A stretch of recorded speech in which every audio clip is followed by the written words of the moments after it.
అమ్మ రవి ఏ గ్రహాలతో కలిసి ఉంటే కష్టాలు వస్తాయంటారు? కష్టాలు అంటే ఇక్కడ అనేక కోణాల్లో మళ్ళీ చెప్పుకోవాల్సి వస్తుంది కదా. ఇక్కడ ఎవరికైనా రవి పాపగ్రహాలతో కలిసి దుస్థానాలతో ఉన్నాడనుకోండి, మనం ఇంతకుముందు కూడా పిచ్ గురించి చెప్పుకున్నాం. అదేమిటంటే అపస్మార వ్యాధి రావడం కానీ, పెరాలిటిక్ అటాక్ రావడం కానీ ఇలాంటివి రావచ్చు. తర్వాత తండ్రికి ఏదైనా హాని అంటే రాహుతో కలిసి ఉన్నప్పుడు తండ్రికి ఏదైనా హాని జరగవచ్చు. అంటే వీళ్ళ వలన చాలామందికి అపోహ ఏమిటంటే పుట్టగానే ఆ వ్యక్తిని చూడడం, రాహు రవి కలిసి ఉన్నాడంటే వీడు పుట్టడం వల్ల తండ్రికి ఏదో జరిగింది అనుకుంటారు. కానీ అందరూ అలాంటి భ్రమలో ఉండొద్దు.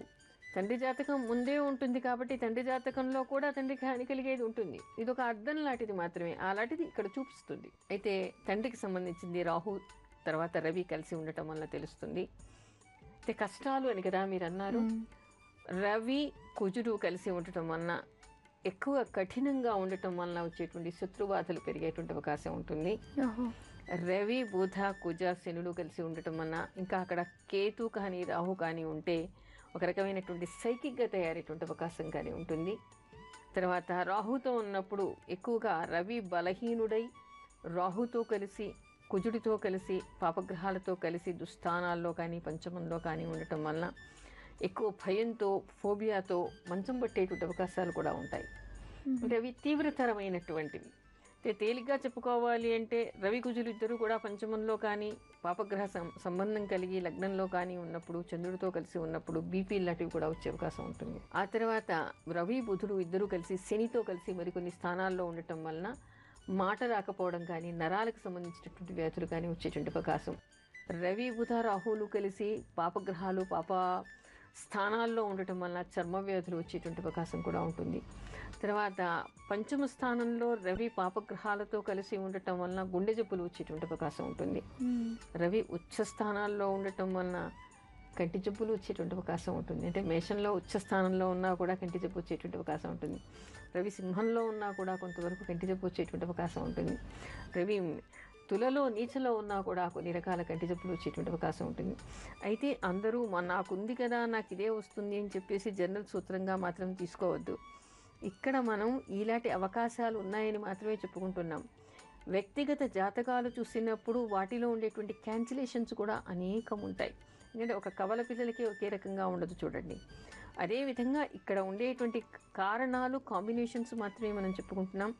ఎవరు కూడా దీన్ని మెడికల్ అస్ట్రాలజీలో ఇదే అని చెప్పేసి మీరు క్షుణ్ణంగా చదవకుండా ఎవరికి ఫలితాలు చెప్పకండి, మీకు మీరు అన్వయించుకొని భయపడకండి. ఓకే అమ్మాయి, ప్రతి వినయ్ అనే కాలర్ లైన్లో ఉన్నారు, వారితో మాట్లాడదాం. అలాగే. హలో హలో హలో నమస్కారం అండి. నమస్కారం. వినయ్ పేరు మీద రిజిస్టర్ చేసుకున్నారు. ఒకసారి బర్త్ డీటెయిల్స్ కన్ఫర్మ్ చేసుకుందాము. చెప్పండి. సెప్టెంబర్ 9, 1996 సాయంత్రం 6:20 మహబూబ్ నగర్ లో పుట్టారు. నాగర్ కర్నూల్, మహబూబ్ నగర్ డిస్టిక్. అదే నాగర్ కర్నూల్. సరే మీ సమస్య ఏంటో చెప్పండి మేడంతో. బాబుకు చర్మం మీద ఎర్రగా మచ్చలు వచ్చింది, సంవత్సరంన్నర అవుతుంది. సైట్ కూడా బాగా ఉంది. సైట్ కూడా బాగా ఉందా? కుడి కంటికి ఎక్కువగా ఉందా? రెండు కళ్ళలో కొంచెం సైట్ ఉంది అంతే. రెండు కళ్ళకి కాదు, కుడి కంటికి చాలా ఎక్కువగా కనిపిస్తోంది. ఎడమ కంటికి రెండు కళ్ళకి సైట్ ఉందమ్మా. రెండు కళ్ళకి ఉన్నప్పటికీ కుడి కంటికి కొంచెం తీవ్రత ఎక్కువ కనిపిస్తోంది. ఇంకొకటి గండం ఉందని చెప్పింది బాబుకు. గండం ఉందని చెప్పారా? అదేం లేదు. ఇక్కడ కేతు మహర్దశ ప్రారంభమైంది. కేతు జపం 2021 వరకు 7000 జపం ప్రతి సంవత్సరం చేయించండి.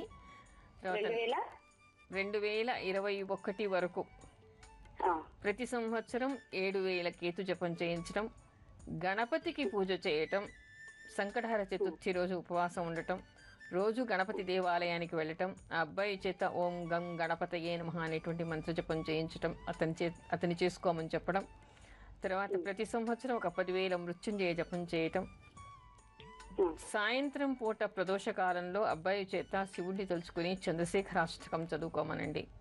అంత భయపడవలసినటువంటి అవసరం ఏమీ లేదు. కాకపోతే ద్వితీయ స్థానంలో కేతు ఉండి ఆ మహర్దశ నడుస్తోంది కాబట్టి దానికి తగినటువంటి పరిహారాలు చేసుకోవాలి.